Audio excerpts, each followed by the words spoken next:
성경 봉독하겠습니다. 시편 126편 1절에서 3절까지 말씀입니다. 여호와께서 시온의 포로를 돌려보내실 때에 우리는 꿈 꾸는 것 같았도다. 그때에 우리 입에는 웃음이 가득하고 우리 혀에는 찬양이 가득 찼었도다. 그때에 뭇 나라 가운데서 말하기를 여호와께서 그들을 위하여 큰 일을 행하셨다 하였도다. 여호와께서 우리를 위하여 큰 일을 행하셨으니 우리는 기쁘도다. 아멘. 오늘 말씀 제목은 신앙적 해석은 은혜를 더한다입니다. 참 좋은 우리 주님의 은총과 평강이 예배 자리에 나오신 모든 분들 위해 함께 하시길 축원드립니다. 나의 도움 어디서 오나 찬양, 천지를 지으신 하나님께로부터 온다. 은혜롭게 잘 들었고, 또 선교 활동 다녀온 우리 우동근 이하나 선교사님 또 소감을 발표해 주셔서 같이 은혜를 나눌 수 있어서 감사드립니다. 오늘은 하나님의 은혜를 체험할 때 우리의 신앙적 해석이 정말 중요하다는 것을 생각을 해보고자 합니다. 우리나라가 엊그제 강복 80주년을 맞이하였습니다. 하나님께서 이루어 주신 축복의 선물임을 믿습니다. 어떤 사관을 가졌느냐에 따라서 역사적 평가는 달라지기 마련입니다. 우리나라 대부분의 역사학자들과 국민들은 강복에 대해서 우리나라가 일본 제국을 이기고 국권과 자주권과 자유를 회복한 역사적인 날로 평가하고 있습니다. 나라를 위해 목숨을 바치고 헌신한 독립투사와 애국지사들과 또 민초로부터 일어난 그런 의병 활동들이 독립운동을 하고 해방을 가져오는데 큰 역할을 했다고 보고 있는 것입니다. 그러나 일부 학자들과 또 일부 사람들은 대한민국의 강복에 대해서 부정적인 시선으로 보기도 하는 것 같습니다.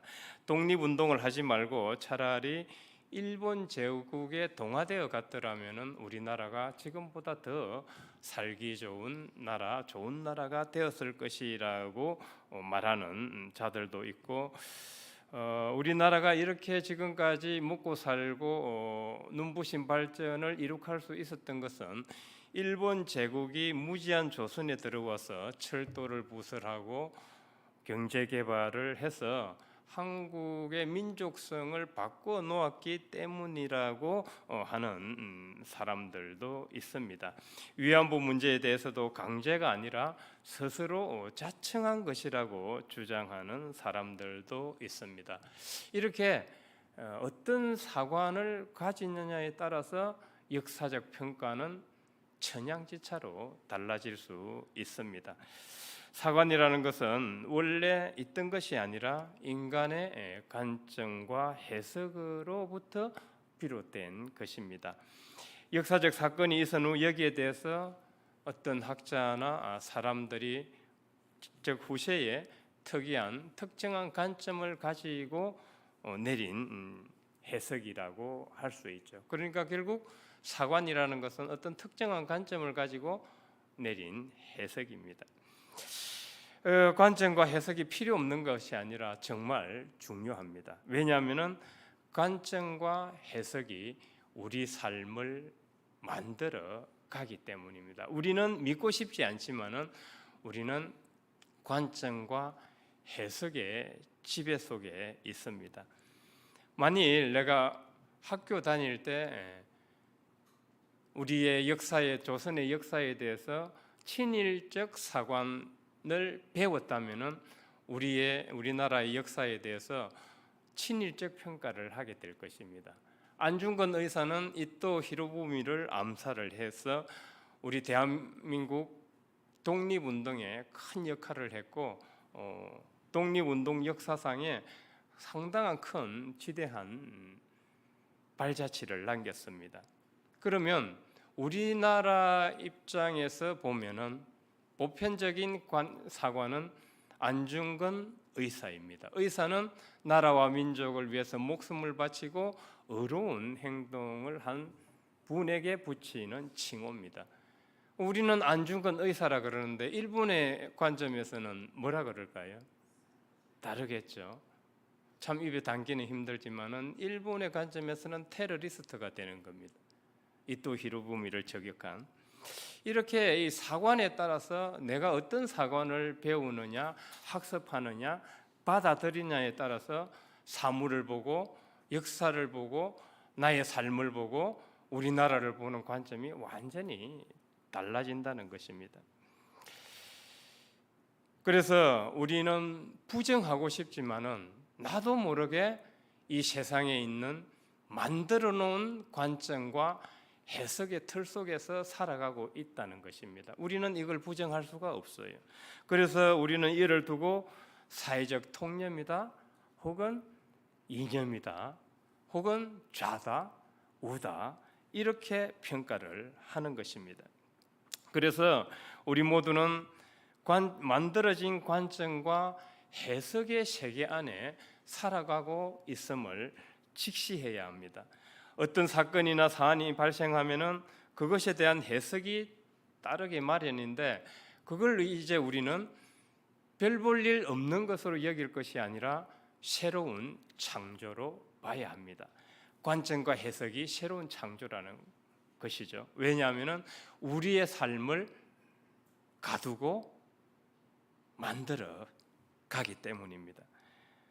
그걸 내가 어떤 관점과 해석을 받아들일 때 그 내 삶이 그 방향에 설정이 되고 우리 공동체의 방향이 그렇게 설정이 되어버리기 때문입니다. 요즘 특히나 이 해석이 중요한 시대입니다. 왜냐하면 탈근대, 포스트 모더니즘이라 그러죠. 근대는 17세기, 18세기 과학과 그리고 계몽주의가 나타나면서 근대가 시작되었다고 보고 있습니다. 그럼 탈근대는 이 근대를 넘어가는 거죠. 그래서 포스트 모더니즘이라 그러는데 이 포스트 모더니즘에서 이 해체와 해석이 아주 중요한 위치를 점하고 있습니다. 왜냐하면은 그들은 지금까지 역사적 과정에서 있었던 진리 혹은 예를 들어 하나님, 예수 그리스도, 성령 이것에 대해서 해체를 합니다. 과연 있나? 하나님 어디 있나? 성령 어디 있나? 예수 그리스도가 진짜 죽었다가 살았나? 해체를 하고 해석을 해봤을 때 없더라. 그래서 그들에게 있어서 이 해체와 해석은 대단히 중요한 위치를 점하고 있고 문제는 앞서 말했듯이 우리는 부정하고 싶지만은 그 만들어진 관점과 해석의 틀 안에서 우리 삶의 방향을 설정하고 살아가고 있다는 거예요. 우리는 부정하고 싶지만은 지배를 받고 있다는 것이죠. 그렇다면은 포스트 모더니즘 시대에 교육을 받았던 사람들은 이런 영향 속에 있다는 것을 인지하시면 되겠습니다. 그래서 지금 시대에 특히나 중세가 아니라 근대를 넘어서 탈근대, 포스트 모더니즘 시대는 복음을 전하기가 그렇게 어려운 거예요. 쉽지 않아요. 쉽지 않습니다. 왜냐하면 이런 문화적 흐름에 지배를 받고 있고 그런 관점과 해석의 틀을 가지고 있기 때문입니다. 그래서 이 포스트 모더니즘 그러면은 여러 가지 특징이 있지만 그 중에서 하나를 들자면은 앞서 말했듯이 진리에 대한 해체와 해석의 다양성 그걸 이제 존중하는 시대가 되었습니다. 그러면은 해석이 포스트 모더니즘 시대에만 있었냐? 그것은 아닙니다. 해석은 고대 중세를 거쳐서 근대 지금까지 계속 이어져 왔습니다. 이어져 왔지만은 특히 지금 포스트 모더니즘 시대에 이 해석이 더 중요한 위치를 점하고 있다. 이렇게 이제 볼 수가 있습니다. 그래서 포스트 모더니즘 시대에 제가 신앙인의 관점에서 보면은 이 포스트 모더니즘 시대에 인간의 존엄성이라든지 자유와 평등이라든지 다양성, 포용성이라든지 이런 걸 강조하는 것은 상당히 장점이 있다고 하지만은 그러나 하나님에 대해서 부정하고 삼위일 진리에 대해서 부정하는 점은 상당히 문제가 있다. 이렇게 저는 보고 있습니다. 고대에는 그렇다 보니까 이 포스트 모더니즘 시대는 우리의 삶과 그리고 우리의 공동체와 우리의 나라의 흥망성쇠를 설명할 때 진리와 하나님이 빠져 있어요. 그런데 그들의 해석만이 옳은 것이 되는 겁니다. 쉽게 말하면은 아이를 씻는데 그 씻은 그 뭐라고 그럽니까? 꾸중물이라 그래야 되나? 뭐 떼국물이라 그래야 되나? 그것만 버려야 되는데 뭐까지 버려요? 이 포스트 모더니즘 시대는 극하게 비유한다면은 물을 버리면서 아이까지도 다 버리는 꼴이라고 하겠습니다. 그러나 고대 시대는 그러지 않았죠. 고대 시대는 하나님 중심, 진리 중심에서 내 삶과 공동체와 나라의 흥망성쇠를 해석을 했어요. 특히 성경이 그러합니다. 우리는 새벽마다 지금 시편을 읽으며 말씀 묵상을 하고 있습니다. 그 시편을 관통하는 하나의 관점과 하나의 그 특정한 관점이 있어요. 쉽게 말하면 신앙관이라 해야 되겠죠. 사관이라 해야 되겠죠. 왜 이스라엘이 멸망을 했느냐? 왜 바벨론으로부터 멸망을 당했느냐? 왜 이스라엘 백성들이 우리가 일제강점기에 35년간 지배를 당했듯이 왜 이스라엘 백성들은 70년간 바벨론 포로 생활을 했느냐? 여기에 대해서 그들은 어떻게 대답을 할까요? 예레미야나 이사야 선지자의 말씀을 쭉 읽어보면은 이스라엘 백성이 하나님의 제사장 나라 백성으로서 하나님의 언약을 저버렸기 때문에, 다시 말해서 하나님의 공의와 정의를 저버렸기 때문에 하나님으로부터 하나님의 뜻과 계획 속에서 바벨론에 의해서 멸망을 당했다, 이렇게 보고 있는 거예요. 그러면은 그들의 사과는 그래요. 신앙적 사관이라 해야 될까? 그런데 그러면은 이 하나님께서 그들을 멸망시키고 끝나느냐? 그럴까요? 그렇지 않죠. 그 뒤에 이어지는 신앙적 해석이 또 중요합니다. 뭐냐면은 하나님께서는 우리를 깨우시기 위해서 이런 고난을 주셨다고 해석을 하는 거예요. 우리가 다시 깨어나도록 하시기 위해서. 그렇게 해서 비유로 드는 것이 극상품 무화과라고 그래요. 극상품이니까 뭐예요? 상품 중에 최고의 상품으로 다시 태어났다는 거죠. 그 고난을 통해서. 이렇게 신앙적 해석을 내립니다. 그러니까 그들이 지금 내 삶이 절망 가운데 있고 고난 속에 처해 있고 우리나라가 지금 멸망 가운데 있지만은 이것으로 끝이 아니다. 이 고난을 통해서 하나님은 우리를 다시 깨우시고 우리는 지금보다 더 훌륭한 민족으로, 나라로 일어나게 될 것이다. 이것이 그들이 내리는 신앙적 해석이에요. 그러니까 그들이 바벨론 70년간 포로 생활을 하면서도 어떻게 견딜 수 있었겠어요? 그 바벨론에 동화되지 않고 자기의 고유한 신앙적 전통과 민족성을 지킬 수 있었던 것은 바로 이런 신앙적 해석 속에서 미래의 소망을 바라보고 살아갔기 때문입니다. 시편을 쭉 읽어보면 다 마찬가지예요. 개인의 고난과 상황도 결국은 다 하나님 안에서 해석을 합니다. 공동체와 나라의 흥망성쇠도 마찬가지입니다. 이게 이제 구약 성경을 쭉 관통하는 그들의 이스라엘 백성들의 신앙관이라고 볼 수 있습니다. 오늘 본문 시편 126편 말씀도 바로 그러합니다. 그들이 바벨론 포로 70년 끝나고 나서 이제 그런 미래의 소망을 보고 살았잖아요. 그 미래의 소망이 지금 이루어진 겁니다. 해방이 된 거예요. 그래서 시온의 포로로 돌려보내실 때에 우리는 꿈을 꾸는 것 같았다. 그게 말씀대로 이루어졌기 때문에 꿈을 꾸는 것과 같았다는 거예요. 그래서 그들의 웃음이 없던 얼굴에는 웃음이 가득하고 입과 혀에는 하나님이 그들을 위해서 큰 일을 행하셨다고 찬양이 가득했다는 거죠. 오늘 말씀을 통해서 우리가 생각해 보게 될 것은 하나님의 은혜를 체험하기 위해서 우리는 어떤 신앙적 자세를 가져야 할 것인가입니다.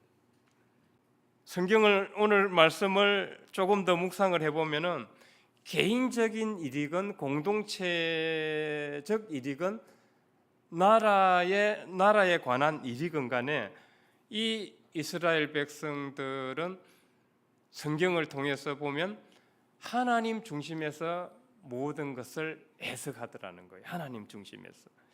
그때 감격과 감사가 뒤따르고 기쁨과 찬양이 우러 나오더라는 것이죠.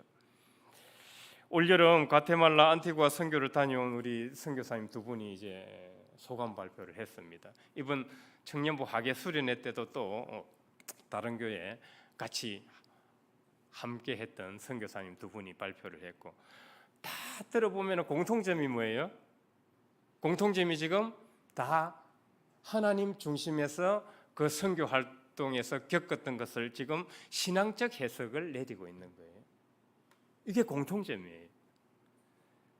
만일에 그렇지 않다면 그냥 선교 활동은 그저 뭐 여행 반 뭐 가서 노는 거 반 뭐 대충 그들하고 뭐 관계 맺은 거 뭐 이 정도로 그냥 하고 끝나는 거예요. 더 이상 나의 삶에 의미를 불어일으킬 수가 없어요. 오늘도 두 분 다 발표를 했지만은 앞으로 내가 어떻게 살아가야 할까? 나는 앞으로 어떤 신앙적 자세를 취해야 할까? 내가 왜 여기 선교에 왔을까? 하나님께서 왜 나에게 이런 기회를 주셨을까? 이걸 생각하게 되는 거예요. 이걸 하나님 중심에서 자기의 그 선교 활동에 대해서 신앙적 해석을 내릴 때 새로운 삶의 의미가 부여되고 자기의 미래의 삶의 방향을 재설정하게 되는 것이죠. 실은 우리 모두 이런 과정을 거치고 있습니다. 지금 병원에서 마음 졸이며 재활 중에 계신 분도 있고 삶의 어려움과 절망 가운데 빠져 힘들어하는 성도들도 있습니다. 어제 심장 대동맥 그 대수술이죠. 대동맥 수술을 받고 재활 중에 계신 우리 권사님 한 분을 만났습니다. 그분도 똑같아요. 신앙이기 때문에 자기 이 상황에 대해서 신앙적 해석을 내립니다. 처음에는 아이고 나에게 왜 이런 힘든 일이, 당황스럽고 힘듭니다. 그 시간이 조금 지나니까 이제 자신을 냉철하게 바라보게 됩니다. 오히려 하나님께서 다리 수술을 하러 갔는데 심장에 대동맥에 문제가 있는 것을 발견하게 하셨구나. 다리 무릎 수술을 받으러 가신 거예요, 실은. 그런데 환상 중에 하나님이 나타나셔서 내가 너를 지켜줄 테니까 걱정하지 마라 이러셨다는 거예요. 그때부터 마음이 편해져 가지고 아니나 다를까 갔는데 무릎 수술을 받으러 갔는데 검사하는데 심장 대동맥에 문제가 생겼는데 이거 그대로 놔두면은 2년 못 간다. 2년 못 간다. 이거 수술하고 무릎 수술을 하는 것이 좋겠다. 그렇게 해서 생명이 연장이 된 거예요. 그러니까 얼마나 감사해요. 그래서 그 권사님이 신앙적 해석을 내리다 보니까 지금 처지가 너무 감사한 거예요. 처음에는 절망으로 다가왔던 것이. 인내를 배우게 하시고 감사가 무엇인지 세상 깨닫게 하시고 자신이 그동안에 막 움켜쥐고 막 아둥바둥하고 움켜쥐고 있던 것을 내려놓게 하시고 고집스러운 성격을 부드럽게 하시고 자신이 그동안에 살아왔던 것이 중마등처럼 싹 지나가는 거예요. 앞으로 더 열심히 살아야 되겠다. 하나님이 나에게 생명을 더 연장해 주셨으니까 이제 하나님이 맡겨주신 사명을 더 열심히 감당하며 살아야 되겠다. 이 자기네 삶에 대해서 새로운 의미가 생성이 되면서 하나님의 은혜를 체험하게 되는 거예요. 왜? 하나님 중심에서 신앙적 판단을 내릴 때 가능한 거예요. 우리 조원 중에 제가 학예 수련회 갔는데 조원 중에 한 청년이 이런 말을 했습니다. 제가 평소에 잘 알고 있던 청년인데 이 청년이 어느 날부터 이 하부르타를 하는데 오지를 않아요. 하부르타에 참석하지도 않고 청년부 수련회도 오지를 않아. 뜸해요. 원래 이제 매번 오던 친구인데 안 오니까 그런 거예요. 그 이상하다 했더니 이제 배구에 빠진 겁니다. 이제 배구를 운동신경이 좋은지 교사로서 뭐 배구를 너무 잘하는 거예요. 우리 장영미 집사가 잘 알더라고요. 그 청년을. 그리고 이제 배구 대회 나가고 연습하고 이러다 보니까 이제 뭐 거기에 뭐 빠져가지고 이제 나오지를 못하는 겁니다. 그 시간이 없으니까 자연히 교회 생활을 등한시하게 되고 이제 청년들과의 교류도 이제 점점 없어지는 거죠. 그런데 최근에 열심히 배구하다가 다리가 골절돼. 그것도 참 일어날 수 없는. 배구하다가 그런 다리 골절은 상당히 보기 드문 경우인데 하다가 옆에 남자 그 배구 선수가 쓰러지면서 그 친구 다리를 덮어 그냥 그 체중으로 그냥 눌러버린 거예요. 우두둑 부러진 거죠. 그리고 병원에서 한 2달 있으면서 근 2달을 있으면서 이제 이번 수련회에 참석을 하게 된 거예요. 기부서 풀고 그러면서 그렇게 간증을 하는 거예요. 하나님께서 이 시간을 통해서 나를 돌아보게 하시더라. 내가 그동안에 하나님과 좀 멀어져 있었고 신앙생활을 좀 등한시한 것 같다. 내가 이제는 다시 태어나야 되겠다. 하나님과의 관계를 좀 더 깊이 해 나가야 되겠다. 이런 고백을 하는 것을 들었습니다. 뭐예요? 그걸 그냥 우연히 그냥 뭐 다쳤다. 뭐 그런가 보지 뭐 나았어. 뭔 의미가 있겠어요? 뭔 의미가 있겠어요? 그렇게 신앙적 하나님 중심에서 신앙적 해석을 하고 자기 신앙과 삶에 의미 부여를 했을 때 이제 활기와 활력이 샘솟는 거예요. 내가 다시 잘해봐야 되겠다. 다시 잘해봐야. 하나님과의 관계 속에서 내 삶을 보지 못한다면 지금 현재 내가 겪는 고난, 절망, 고통 이건 별 의미가 없게 됩니다. 별 의미가 없어요. 그냥 뭐 시간 지나면 낫나 보다. 뭐 시간 지나니까 그냥 끝났나 보다. 해결됐나 보다 정도죠. 그러나 지금 내가 겪는 이 고난과 절망과 고통적 상황을 하나님 중심에서 신앙적 해석을 내릴 때 새로운 의미를 자기 삶에 부여할 수 있고 나의 삶의 방향, 신앙의 방향을 재설정할 수 있게 됩니다. 지금 우리 갔다 온 선교사님들이 다 그러고 병원에서 지금 수술받고 재활치료하는 분이 다 그런 거예요. 다쳐서 고난을 받는 분도 그렇고 그렇게 해서 우리의 신앙과 삶이 성장하고 한 단계 더 성숙해지는 것 같습니다.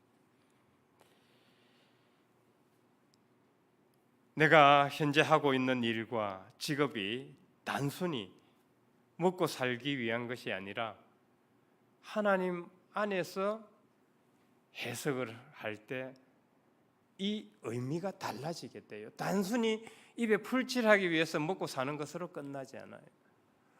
필로칼리아라는 그 책이 있어요. 동방교회 전통으로부터 쭉 내려오는 그 신앙의 전통을 말하고 있는데, 거기에서 그 필로칼리아 그 방대한 책의 핵심을 꿰뚫는 것이 있어요.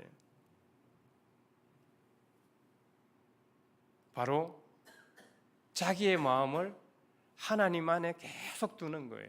자기의 마음을 하나님과 연결시키는 거예요. 이걸 위해서 그 방대한 책을 썼어요. 우리 신앙인이 그런 길을 걸어가야 비로소 우리 삶의 의미 부여가 되고 우리가 새롭게 태어날 수 있다는 거예요.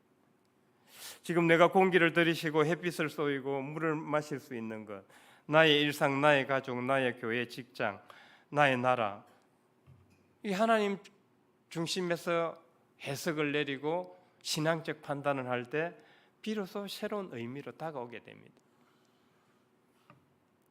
그러면 내 눈에 물대기식으로 무조건 그냥 자기에게 유리하게 신앙적 판단을 하면 되느냐? 그건 아니죠. 하나님의 공의와 정의의 관점에서 자기를 비춰봐야 되겠죠. 그리고 그렇게 되면은 거울이 돼서 자기를 성찰하게 되겠죠.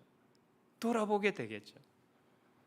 그렇게 해서 자기의 삶이, 신앙이 한 단계 더 발전하게 되겠죠. 우리 여기에 계신 성도님들, 앞으로